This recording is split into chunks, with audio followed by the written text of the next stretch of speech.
अस्सलाम वालेकुम dear students. आज के इस लेक्चर में हम वेक्टर्स की मल्टीप्लिकेशंस के बारे में पढ़ने वाले हैं। हमको ये देखना है कि क्या वेक्टर्स की ज़रब यानी उनकी आपस में मल्टीप्लिकेशन हो सकती है। तो बिल्कुल हो सकती है। एक्चुअली दो वेक्टर्स को लेकर आप दो तरह का उनका प्रोडक्ट ले सकते हैं। एक जो है उसे हम कहते हैं स्केलर प्रोडक्ट, ओके, और दूसरा जो है उसे हम कहते हैं वेक्टर प्रोडक्ट। अब सवाल यह आएगा कि इनका मीनिंग क्या है। आप देखिए, स्केलर प्रोडक्ट के अंदर हम दो वेक्टर्स को आपस में मल्टीप्लाई करेंगे और जवाब जो हमको मिलेगा वो एक स्केलर मिलेगा। यानी दो वेक्टर्स को इस तरह से मल्टीप्लाई करना कि उसका आंसर जो है वो स्केलर आ जाए, उसे स्केलर प्रोडक्ट कहते हैं। इंग्लिश में इसकी डेफिनेशन इस तरह से हो सकती है, the product of two vectors which results into a scalar is known as scalar product. Urdu में उसकी तारीफ इस तरह से बोलेंगे कि दो अलग अलग वेक्टर्स की ऐसी ज़रब जिसका जवाब स्केलर हो, उसे स्केलर प्रोडक्ट कहा जाता है। ओके, उसी तरह से अगर वेक्टर प्रोडक्ट को डिफाइन करना हो तो हम उसको इस तरह से बोलेंगे कि अगर आपने दो वेक्टर्स लिए और उनको आपस में मल्टीप्लाई किए और आपको जवाब में एक वेक्टर मिल गया, यानी दो वेक्टर्स लिए और उनको मल्टीप्लाई करके जवाब में क्या मिला, जवाब में भी आपको वेक्टर मिला, उसको बोलेंगे वेक्टर प्रोडक्ट। तो इंग्लिश में डेफिनेशन ऐसी होंगी, the product of two vectors which results into another vector is known as a vector product. यानी दो अलग अलग वेक्टर्स की ऐसी ज़रब जिसके नतीजे में एक नया वेक्टर तैयार होता है, उसे वेक्टर प्रोडक्ट कहते हैं। ओके, आज के लेक्चर के अंदर मैं सिर्फ स्केलर प्रोडक्ट पर बात करने वाला हूं, या स्केलर प्रोडक्ट जो है हम उसी की डिटेल्स जो है वो देखेंगे। ठीक है, तो जैसा कि अभी हमने डेफिनेशन देखे कि स्केलर प्रोडक्ट के अंदर हमको दो अलग अलग वेक्टर्स लेना है। तो सपोज करो कि मैंने एक वेक्टर ये वाला लिया हूं ए बार, और एक दूसरा वेक्टर मैं यहां ले लेता हूं बी बार।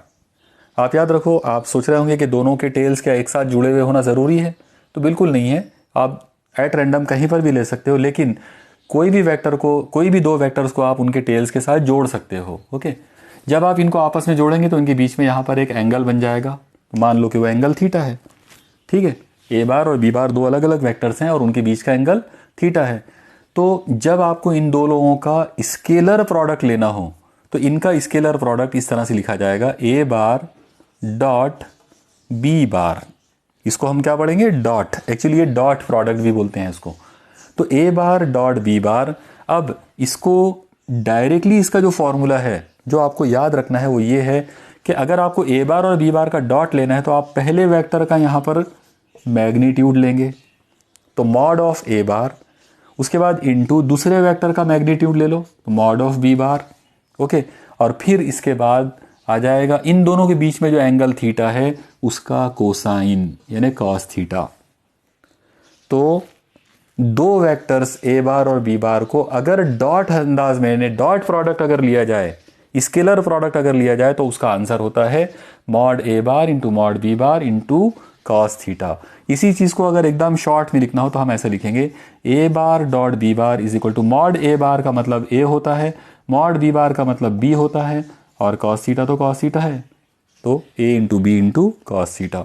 ये हो गया स्केलर प्रोडक्ट की डेफिनेशन भी, और ये स्केलर प्रोडक्ट का मेन फॉर्मूला भी। इस ज़ाब्ते के ज़रिए यानी इस फॉर्मूले के ज़रिए आप दो वेक्टर्स के दरमियान एंगल जो है वो मालूम कर सकते हैं।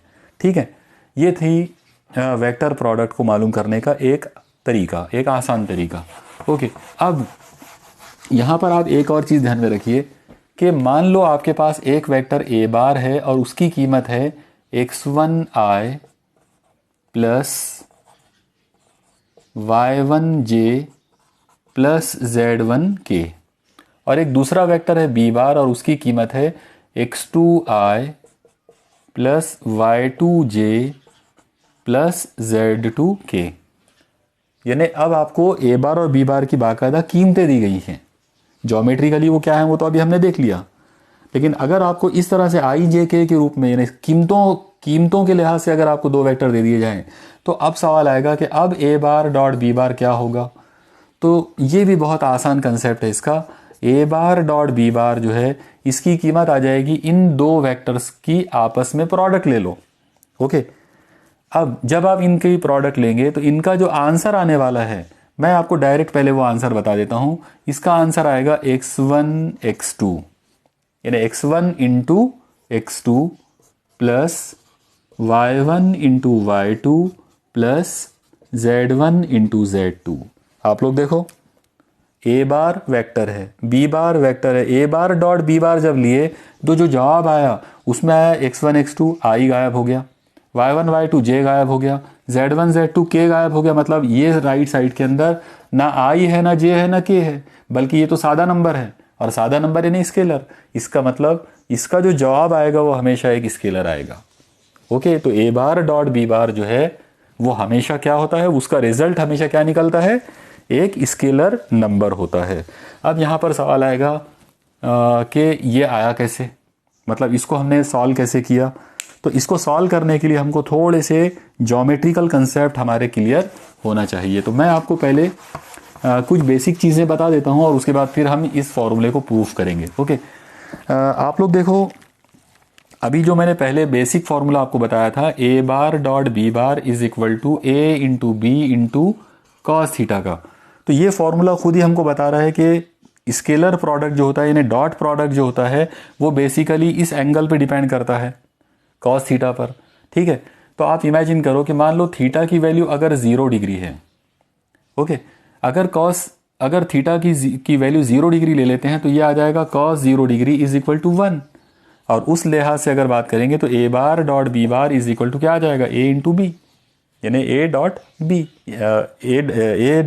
ए बार डॉट बी बार की वैल्यू क्या आ गई, ए इंटू बी इंटू 1 लिखने की ज़रूरत ही नहीं है, बराबर है। तो ये एक स्केलर प्रोडक्ट की एक प्रॉपर्टी हमको मिल गई कि अगर दो वेक्टर एक दूसरे से मुतवाजी हैं, जाहिर है थीटा एंगल 0 का मतलब क्या हुआ, एंगल अगर दो वेक्टर्स के बीच में अगर एंगल 0 है, इसका मतलब वो पैरेलल वेक्टर्स हैं, मुतवाजी हैं एक दूसरे से। तो अगर दो वेक्टर मुतवाजी हैं तो इसका मतलब ये होगा कि उनका जो स्केलर प्रोडक्ट है वो इस तरह से आएगा, उसमें कॉस वाली टर्म जो है वो गायब हो जाएगी 1 बनकर। ओके, अब एक काम करते हैं, मान लो theta is equal to 90 degree ले लेते हैं। तो अगर थीटा इक्वल टू 90 डिग्री लोगे, यह आ जाएगा कॉस 90 डिग्री, और ये तो 0 होता है, तो इसका मतलब कॉस 90 0 आ गया। अब आप देखो, कॉस थीटा की कीमत 0 आ गई, तो 0 से जब आप इस ए बी को मल्टीप्लाई करोगे तो इसका जवाब तो 0 आ जाएगा। इसका मतलब क्या हुआ कि जब आप दो वेक्टर्स का स्केलर प्रोडक्ट लेते हैं, ऐसे दो वेक्टर जिनके बीच का एंगल 90 हो, अगर दो वेक्टर्स के बीच का एंगल 90 है तो उनका जब आप स्केलर प्रोडक्ट लेते हैं तो उसकी वैल्यू हमेशा क्या आती है, 0 आती है। ओके, इन चीज़ों को आप अपने दिमाग में रखिए। और अब हम और एक चीज़ की तरफ चलते हैं और फिर हम इसको प्रूफ करेंगे। आप देखो, हमारे पास 3 अलग अलग एक्सिस है, X axis, Y axis, Z axis.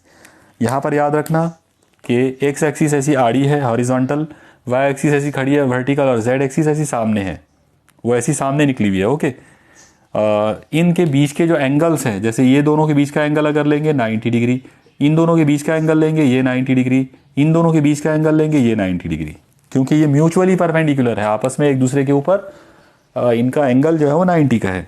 ठीक है, अब आप एक चीज़ देखो, हमने पढ़ा था कि अलॉन्ग एक्स डायरेक्शन एक यूनिट वेक्टर होता है जिसका नाम है आई वेक्टर, आई कैप।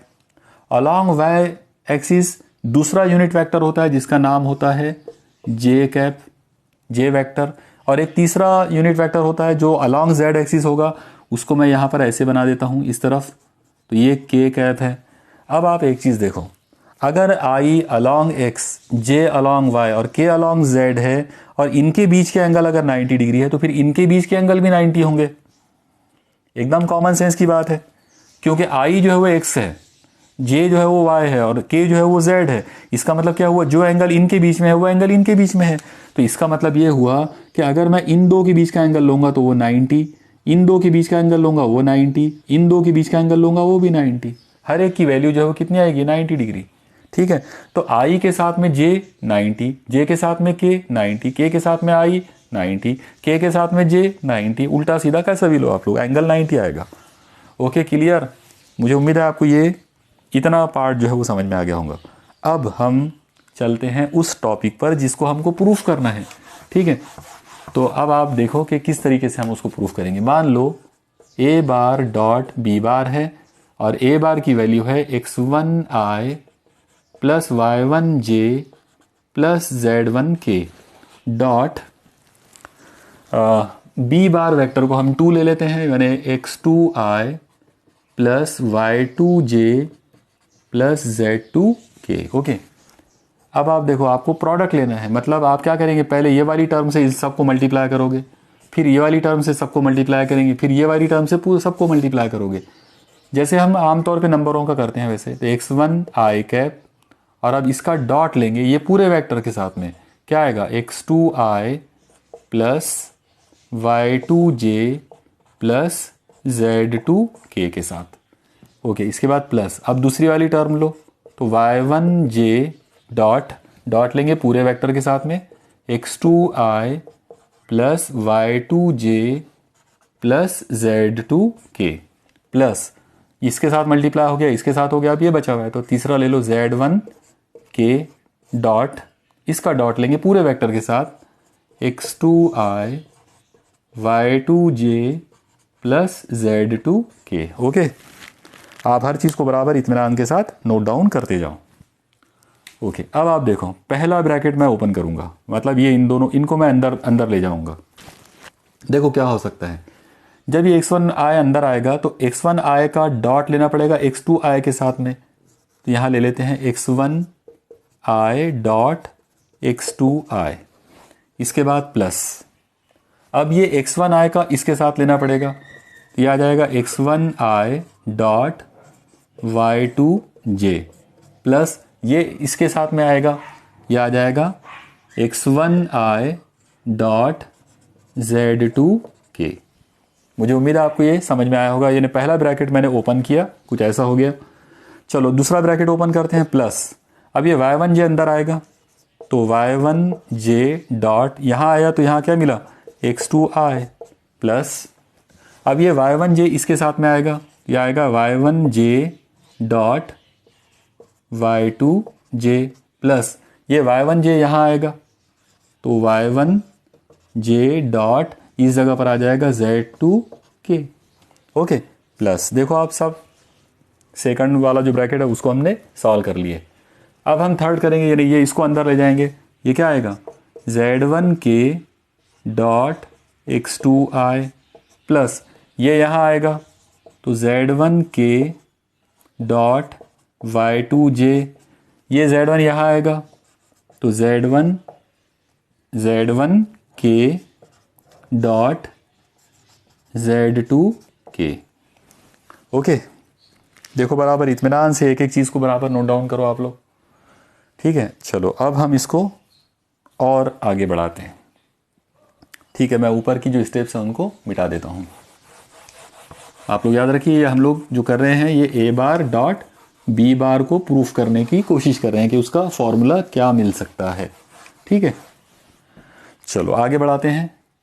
तो A bar dot B bar is equal to, अब जो पहले वाली जो लाइन हमको दिख रही है, इस लाइन के अंदर हम एक काम करें, नंबरों को अलग कर लो और वेक्टर्स को अलग कर लो। तो यहाँ x1 है और ये x2 है, ये दोनों नंबर हैं, स्केलर नंबर है, तो इनको एक साथ लिख लेते हैं x1 x2। और बचा कौन, अब यहाँ से i डॉट है और डॉट में i डॉट है, तो इस जगह पर मैं लिख सकता हूँ i बार डॉट i बार। देखो ओके, प्लस यहाँ देखो यहाँ पर क्या आएगा x1 y2। ओके, अब यानी ये नंबरों को एक साथ लिख लिया। अब यहाँ पर कौन आएगा, इस जगह पर i bar dot j bar plus यहाँ से निकालेंगे, यहाँ से कौन निकलेगा x1 z2। अब i का यहाँ पे डॉट आएगा k के साथ में, तो i बार डॉट k के साथ में। ठीक है, तो ये पहले वाली लाइन को हमने तरतीब से लिख लिए। प्लस सेकंड वाली लाइन में सॉल्व करते हैं, तो यहाँ पे y1 और x2 निकाल लेते, तो ये y1 x2 क्या बचा यहाँ पर j dot i। Okay, j और i प्लस इस जगह पर आप देखो y1 y2 निकला। अब यहाँ कौन है अंदर, तो j डॉट j प्लस, ठीक है, यहाँ पर आप देखो यहाँ पर क्या आएगा y1 और z2 और इस जगह पर आ जाएगा जे डॉट के। ठीक है, चलो लास्ट वाली लाइन पे आते हैं। प्लस यहाँ पर नंबर है z1 और x2, तो z1 x2, यहाँ पर क्या आएगा, k का डॉट लेंगे i के साथ में, तो k डॉट i प्लस इस जगह पर देखो यहाँ पर क्या होगा, z1 और y2, अंदर वेक्टर्स जो मिलेंगे यूनिट वेक्टर्स वो कौन है, तो k डॉट j प्लस यहाँ पर z1 और z2 बाहर, और अंदर कौन मिलेगा, ब्रैकेट के अंदर आ जाएगा k डॉट k। देखो आप बराबर समझ में आया क्या सबको, इत्मीनान के साथ आप बराबर इसको नोट डाउन करो। ठीक है, अब आप लोग एक चीज़ पे गौर करो इसमें, कि आई जे और के बीच के एंगल्स के बारे में। अभी मैंने आपको बताया था कि आई और जे के दरमियान एंगल 90 होता है, जे और के बीच में एंगल 90 होता है, के और आई के बीच में एंगल 90 होता है। तो चलो एक एक करके मैं आपको समझाने की कोशिश करता हूँ। अगर मैं आई डॉट आई लूँगा तो इसका आंसर आना चाहिए मॉड आई यानी 1, मॉड आई यानी 1 इंटू कॉस थीटा, और दोनों आई है मतलब पैरेलल वेक्टर्स हैं, एंगल 0 आएगा मतलब कॉस 0। अब जाहिर सी बात है कॉस 0 1 होता है, तो 1 इंटू 1 इंटू 1 यानी 1। इसका मतलब क्या हुआ कि आई डॉट आई की वैल्यू 1 है। सेम ऐसा ही जे डॉट जे जो है वो भी 1 होगा, ये सब यूनिट वेक्टर्स हैं। ऐसी अगर हम k लेते हैं तो k डॉट k ये भी 1 आएगा, क्योंकि उनके बीच के एंगल 0 आएंगे, और कॉस 0 1 होता है, इसलिए ये ऐसा आएगा। ठीक है, चलो अब हम दूसरे केस लेते हैं। मान लो कि मैं लेता हूँ i डॉट j। अब इसका आंसर क्या आएगा, तो i का मॉड यानी 1, j का मॉड यानी 1 इंटू कॉस थीटा। अब थीटा यानी angle between i and j। अब i और j के बीच का जो एंगल है 90 है, इसका मतलब कॉस 90, और कॉस 90 0 होता है, तो 0 से जब आप इसको मल्टीप्लाई करेंगे तो जवाब तो 0 आ जाएगा। ओके, इसका मतलब i डॉट j कितना आया, 0। तो ये हमको एक बहुत इंपॉर्टेंट चीज़ मिल गई यहाँ पर कि i डॉट j अगर लोगे तो 0 आएगा, i डॉट k लोगे तो भी 0 आएगा, k डॉट i लेंगे तो 0 आएगा, j डॉट k लेंगे तो 0 आएगा। मतलब कोई भी दो अलग अलग यूनिट वेक्टर्स ले लो, कोई भी दो अलग अलग यूनिट वेक्टर्स लो और उनको आपस में उनका डॉट लो, तो उनका जो डॉट है वो हमेशा 0 आएगा। अगर यूनिट वेक्टर का अपने आप के साथ डॉट लेंगे आंसर 1 आएगा, लेकिन कोई भी एक यूनिट वेक्टर का किसी दूसरे यूनिट वेक्टर के साथ में अगर आप स्केलर प्रोडक्ट लेंगे, डॉट प्रोडक्ट लेंगे, उसका आंसर 0 आएगा। Okay, clear.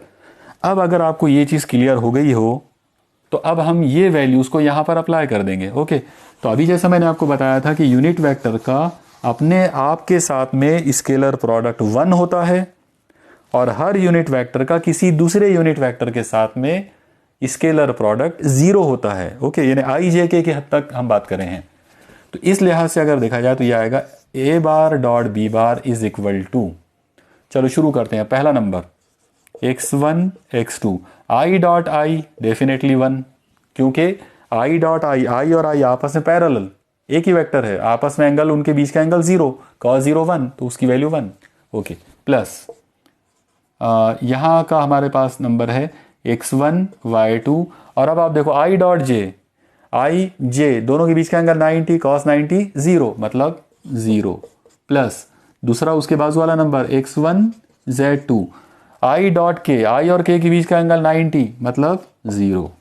चलो अगली लाइन में चलते हैं। प्लस यहाँ देखो आप लोग y1 x2, j dot i, j और i के बीच का एंगल 90 मतलब 0, cos 90 0। ओके, प्लस अगली नंबर देखो y1 y2, j dot j, अब जाहिर है j डॉट j आपस में पैरेलल वेक्टर्स, थीटा 0 हो जाएगा, cos 0 इज 1, इसका मतलब 1, plus y1 z2, j dot k बीच का एंगल 90 मतलब 0, प्लस चलो यहां आ जाओ तीसरी लाइन में z1 x2, k dot i angle 90, cos 90 0 हो गया 0, प्लस यहां पर आ जाओ z1 y2, k dot k और j के बीच का एंगल 90, cos 90 0 मतलब ये गया 0, last term z1 z2, k dot k आपस में एंगल 0 आएगा, cos 0 इज 1 मतलब वैल्यू 1 आ जाएगी। और अब आपको समझ में आ गया होगा कि अब रिजल्ट क्या मिला।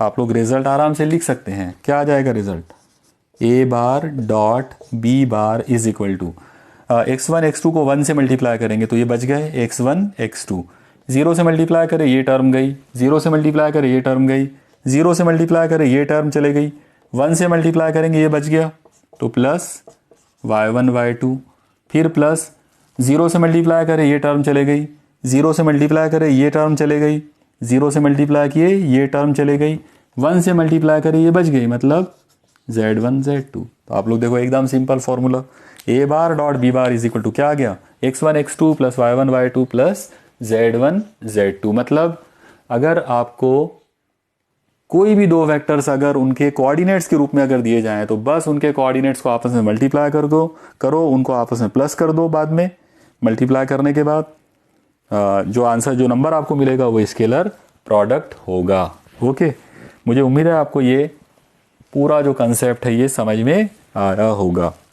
चलिए इससे रिलेटेड अब हम एक दो एग्जांपल्स करते हैं, क्योंकि आज के इस लेक्चर के अंदर हमको सिर्फ अपना पूरा ध्यान स्केलर प्रोडक्ट पर ही रखना है, इसलिए हम सिर्फ स्केलर प्रोडक्ट वाली ही एग्जांपल्स करेंगे।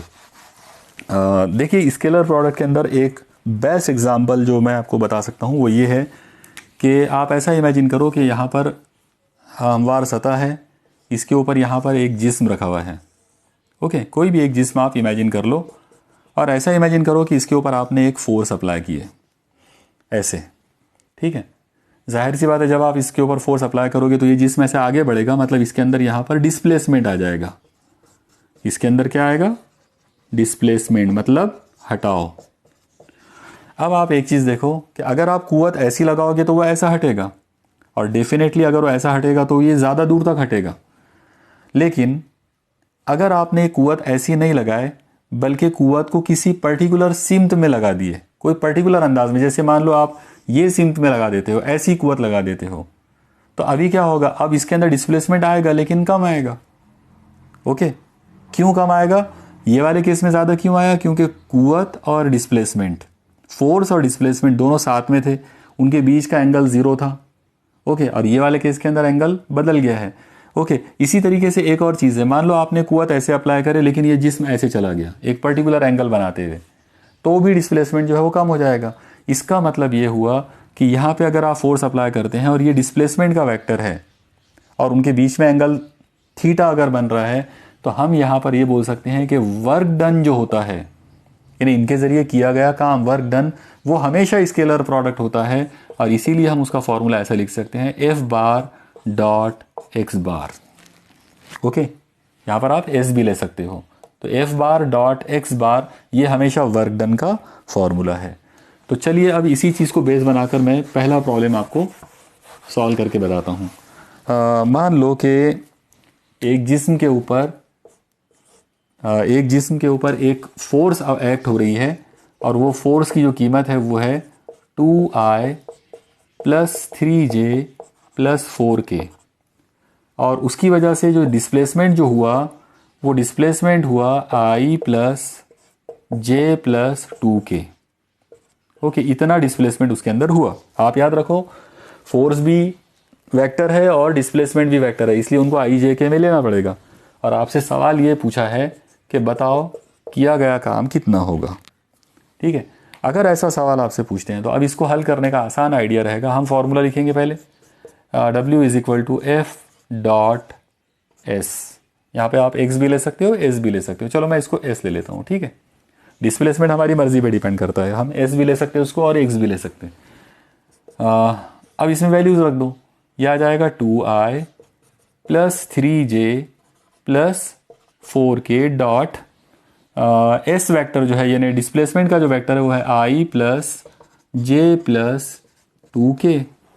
ओके, और अब w इज इक्वल टू, अब अगर आप देखो कि अब हमारे सामने ये बिल्कुल वैसे हो गया, x1i plus y1j plus z1k dot x2i plus y2j plus z2k, उस तरह से आ गया।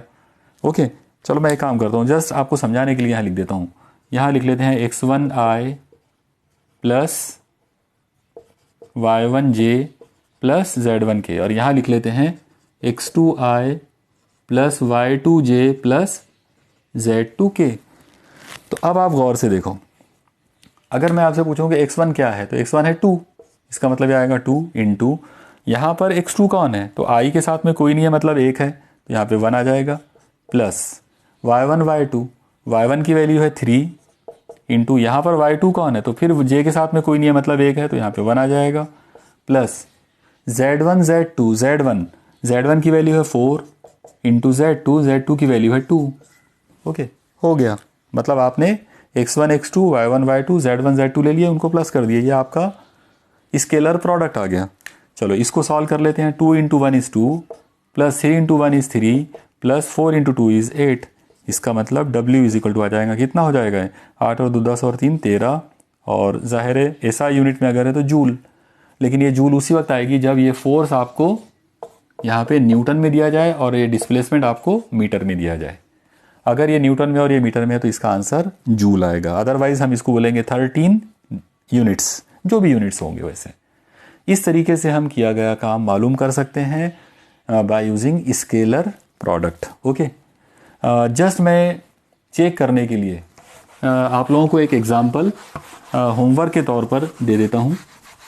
आप देखिए, मान लो एक जिस्म के ऊपर एक कुव्वत अमल कर रही है जिसकी कीमत है 3i minus 2j minus k, और इसकी वजह से जो डिस्प्लेसमेंट हुआ उस जिस्म के अंदर, तो सपोज करो कि वो डिस्प्लेसमेंट हुआ 2i plus 3j minus k के बराबर।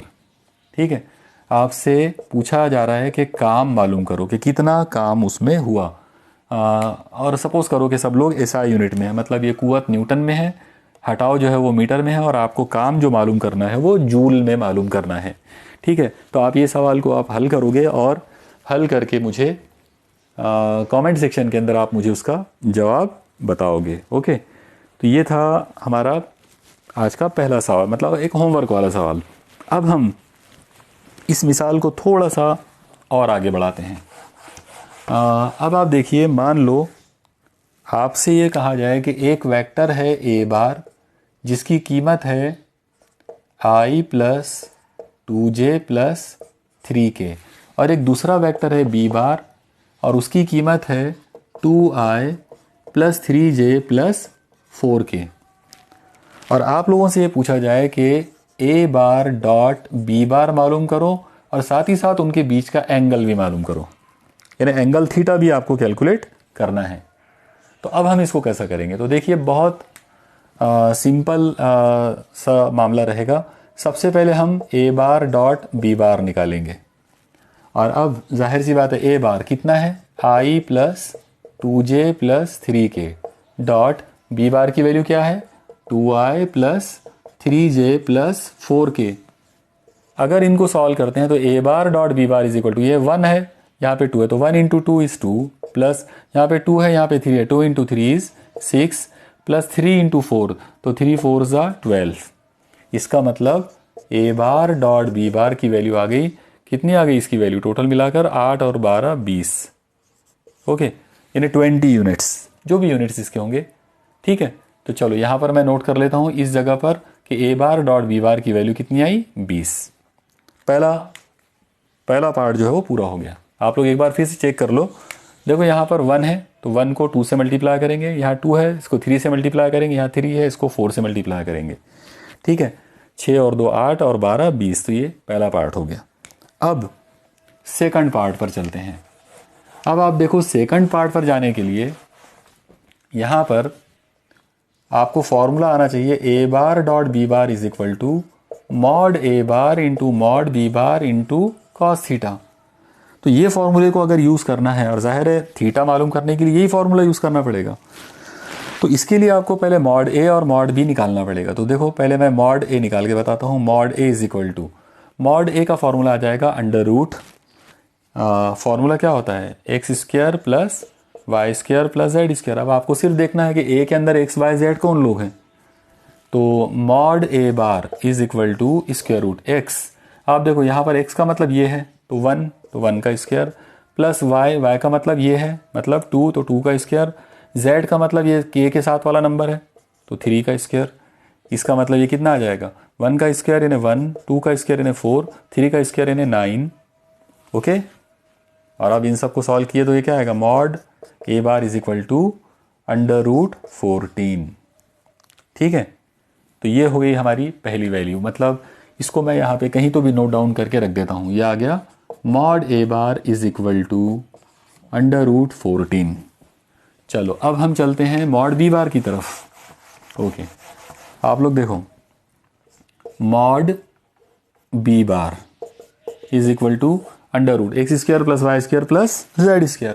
x की वैल्यू है 2 तो ये हो जाएगा 2 का स्क्वायर, y की वैल्यू है 3 तो 3 का स्क्वायर, z की वैल्यू है 4 तो 4 का स्क्वायर इज इक्वल टू √2 का स्क्वायर यानी 4, 3 का स्क्वायर यानी 9, 4 का स्क्वायर यानी 16। तो ये कितना हो जाएगा, 16 और 9 25 और 4 29। मतलब mod B bar is equal to आ जाएगा √29। ठीक है, तो मैं चलो इसको ही लिख देता हूँ यहाँ पे, mod B bar is equal to √29। Okay, अब हम ये फॉर्मूले पर आते हैं। इस फॉर्मूले के अंदर आप तमाम वैल्यूज रख दो लाकर। अब देखो A bar dot B bar की कीमत हमने पहले मालूम करे थे, इसकी कीमत है 20 is equal to mod A बार, उसकी वैल्यू है √14 इंटू मॉड बी बार की वैल्यू है √29 इंटू कॉस थीटा। ओके, तो अब आप देखो, आपके पास फॉर्मूले के अंदर आपने तमाम जो कीमतें हैं वो लाके रख दिए। अब इसके आगे का जो पार्ट है उसमें आपको लॉग टेबल को यूज़ करना पड़ेगा।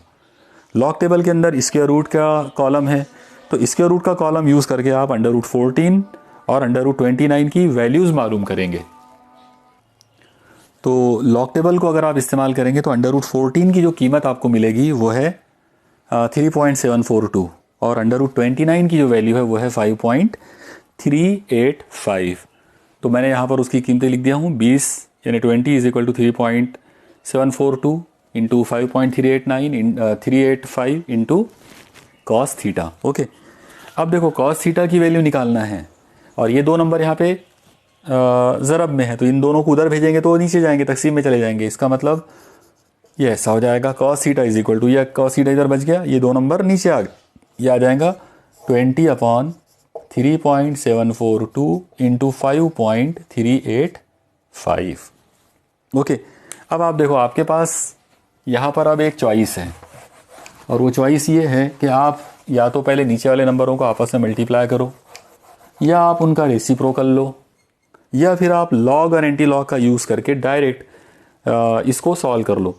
मतलब जब आप इसका लॉग लेंगे तो log 20 minus log this number minus log this number, ऐसा करेंगे और फिर जो नंबर मिलेगा उसका एंटी लॉग लेंगे, आपको वैल्यू मिल जाएगी। ओके, तो अगर आप इसको लॉग से या रेसिप्रोकल से या डायरेक्ट मल्टीप्लाई करके कैसा भी अगर आप इसको हल करते हैं तो कॉस थीटा की कीमत जो है वो कुछ इस तरह से आपको मिलेगी।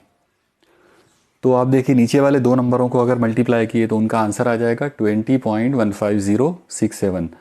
तो इस तरह से ये हो जाएगा cos theta is equal to 20/20.15067। तो अगर हम 20 को 20.15067 से डिवाइड करते हैं तो इसका आंसर आ जाएगा cos theta is equal to 0.9925। अब हम कॉस को उधर शिफ्ट कर लेते तो ये ऐसा आ जाएगा, theta is equal to cos inverse 0.9925। Okay, अब आप देखिए, अगर आपने लॉग टेबल के अंदर अब आप नेचुरल कोसाइन निकालिए, तो नेचुरल कोसाइन मतलब ये इस तरह से, ये जो आप देख रहे हो, तो नेचुरल कोसाइन के अंदर आपको ये वाला नंबर तलाश करना है, 0.9925। तो नेचुरल कोसाइन के टेबल में अगर आप इसको देखोगे तो ये नंबर आपको 7 डिग्री में नज़र आ जाएगा, 7 डिग्री और 0 मिनट के कॉलम में। तो यहाँ पर सीधा सीधा इसका आंसर आ गया 7 डिग्री 0 मिनट। ओके, ये था, यानी इस तरीके से हम दिए गए जो मतलब जो दो वेक्टर्स हैं उनके बीच का डॉट प्रोडक्ट या स्केलर प्रोडक्ट भी मालूम कर सकते हैं और उनके दरमियान का एंगल भी मालूम कर सकते हैं। चलिए हम एक मिसाल और देखते हैं ताकि इसकी और ज़्यादा हमारी प्रैक्टिस जो है वो हो जाए। सपोज़ करो कि आपको एक वेक्टर दिया हुआ है A bar is equal to -3i - 2j + 4k। Okay, यहाँ पर i j के यूनिट वेक्टर्स हैं और बी बार जो है मान लो कि उसकी वैल्यू है 2i plus 3j minus 2k।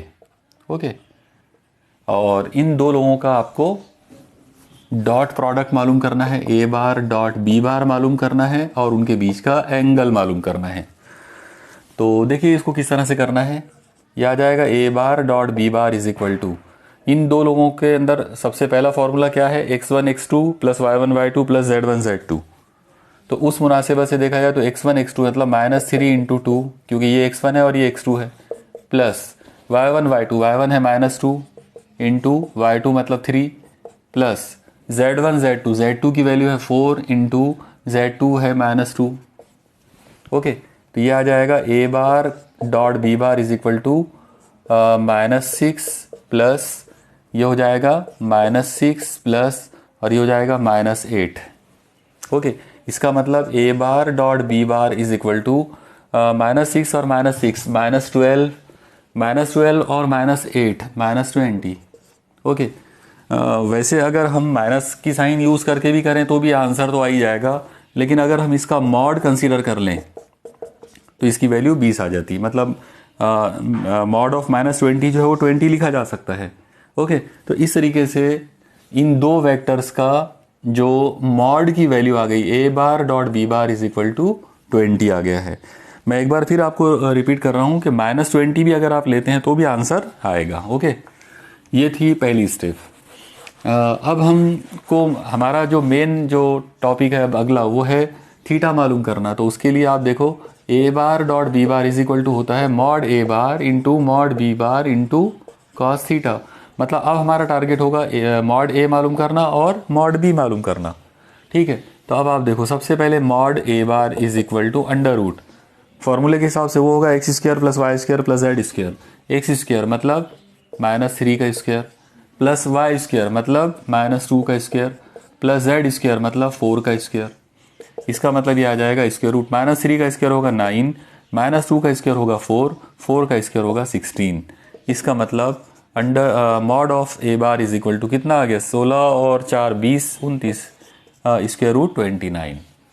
ठीक है, तो चलो मैं इसको यहाँ नोट कर लेता हूँ, mod A bar is equal to under root 29। अब हमारा अगला टारगेट रहेगा मॉड बी बार मालूम करना। ओके, ये फॉर्मूले के हिसाब से अब ये मालूम करना है। तो आप देखो mod B bar is equal to mod की वैल्यू अगर हम निकालते हैं तो उसकी वैल्यू आना चाहिए अंडर रूट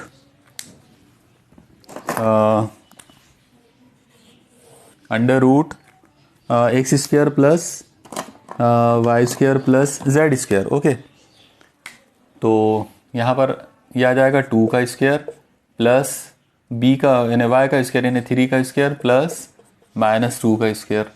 तो ये हो जाएगा अंडर रूट 2 का स्क्वायर होगा 4, 3 का स्क्वायर होगा 9 और -2 का स्क्वायर हो जाएगा 4। याद रखो नेगेटिव नंबर का भी स्क्वायर पॉजिटिव ही होता है।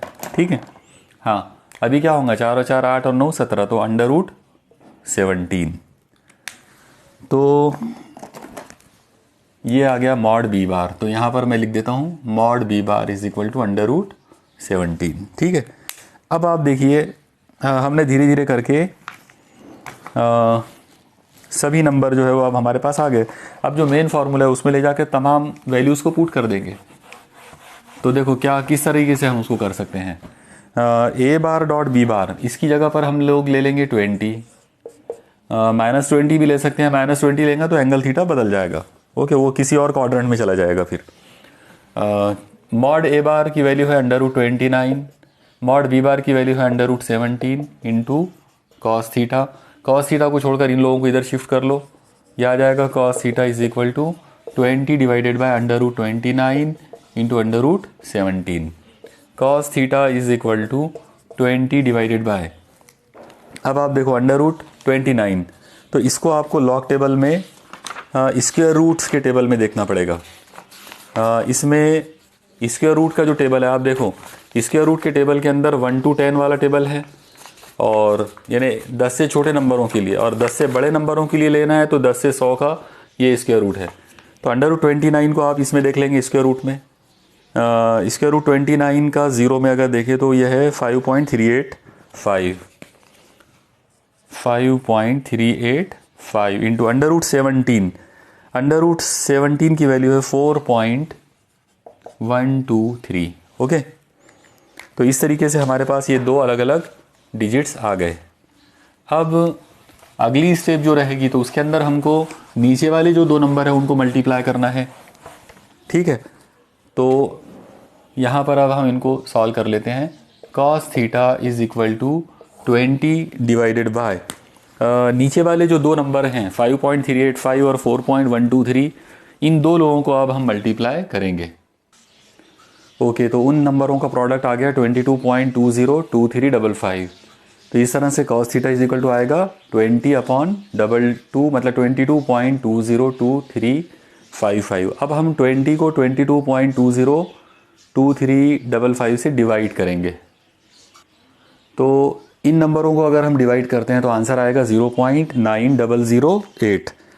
अब इसके आगे cos जो है उसको शिफ्ट कर देंगे उधर, तो ये कुछ ऐसा हो जाएगा theta is equal to cos inverse 0.9008। अब फिर से अब हम इसको नेचुरल कोसाइन में देखेंगे। तो आप लोग देखो लॉग टेबल के अंदर नेचुरल कोसाइन का आप टेबल निकालो, नेचुरल कोसाइन का, ये जो इस तरह से ये जो टेबल है। तो अब नेचुरल कोसाइन में हमको देखना है 9008, हमको इससे एकदम क्लोज, इसके नज़दीक तरीन नंबर ढूंढना है जो इससे थोड़ा सा बड़ा हो। ओके, अब आप देखिए लॉग टेबल के अंदर जब आप इसको देखेंगे तो आपको इससे क्लोज नंबर जो मिलेगा, इससे थोड़ा सा बड़ा नंबर, वो है 9011 ये नंबर है, ये नज़र आएगा आपको 9011। ये नंबर है 25, ये ना इसके लेफ़्ट साइड में देखेंगे तो 25 डिग्री, और अगर आप कॉलम में देखोगे तो 9011 जो है ये 42 मिनट के कॉलम में है। ठीक है, अब आप देखिए हमारा नंबर है 9008 और हमको मिला 9011, तो दोनों का डिफरेंस लेंगे। अब अगर दोनों का आप डिफरेंस लेते हैं तो आप देखो ये हो जाएगा, डिफरेंस आएगा 3 का, तो हम ये साइड में सीधा जाएंगे इसी लाइन के अंदर, यहाँ 3 मेन डिफरेंस के अंदर देखेंगे कि 3 है क्या। अगर 3 नहीं है तो 2 भी चलेगा और 4 भी चलेगा। ओके, अब हम तलाश करते हैं मेन डिफरेंस के अंदर। तो देखो मेन डिफरेंस के अंदर 3 है और 3 जो है वो 2 में है, मतलब 2 मेन डिफरेंस में है। तो यहाँ पर एक चीज़ याद रखो आप लोग कि मेन डिफरेंस को हमेशा वज़ा करना होता है कोसाइन में। नेचुरल कोसाइन का रूल है कि उसके अंदर mean difference is always subtracted, मतलब मीन डिफरेंस को आपको वज़ा करना है, उसको तफरीक करना, उसको निकालना है, माइनस करना है। तो ये 2 मिनट जो है वो 42 मिनट में से माइनस करेंगे। इसका मतलब हमारा फाइनल आंसर जो इसमें आएगा वो आएगा 25 डिग्री। अब 42 मिनट माइनस 2 मिनट मतलब 40 मिनट, तो ये हमारा आंसर हो जाएगा।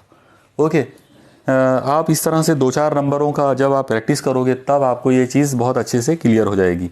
ओके, चलिए यहाँ पर जो मैंने मिसाल के तौर पे आपको जो सवाल दिया था उसका आंसर तो आ गया। जस्ट मैं एक होमवर्क के तौर पर प्रैक्टिस के लिए एक और सवाल आपको दे रहा हूँ और इसको आप ट्राई करना। मान लो कि एक वेक्टर है a bar is equal to 4i minus 3j plus 5k। Okay, और b बार है 2i plus 3j minus 4k। आपको a bar dot b bar ये मालूम करना है और साथ ही साथ उनके बीच का एंगल भी मालूम करना है। ठीक है, तो जैसा मैंने आज आपको 2 मिसालें करके बताया, उन 2 मिसालों को आप एक बार अच्छे से खुद से करो, बार बार उनकी प्रैक्टिस करो, और उसके बाद जब आपको वो अच्छी तरह से आ जाए तो उसके बाद फिर ये प्रॉब्लम को आपने सॉल्व करना। ठीक है, इसका जो जवाब है वो आप मुझे मेरे व्हाट्सएप नंबर पे दे सकते हैं। मेरा जो व्हाट्सएप नंबर है वो है 9421740793। इस नंबर पर आप मुझे इसका जवाब भेज सकते हो, या फिर आपका आंसर जो है वो आप कमेंट सेक्शन में भी डाल सकते हो। ठीक है, मुझे उम्मीद है कि आपको ये सब समझ में आया होगा और आप ये पूरा होमवर्क वगैरह जो आज जो मैंने जो 2 सवालों का होमवर्क आपको दिया हूँ वो आप कर लेंगे और मुझे उसका जवाब बताएंगे। ओके, ठीक है, कीप स्टडीइंग। अल्लाह हाफिज़।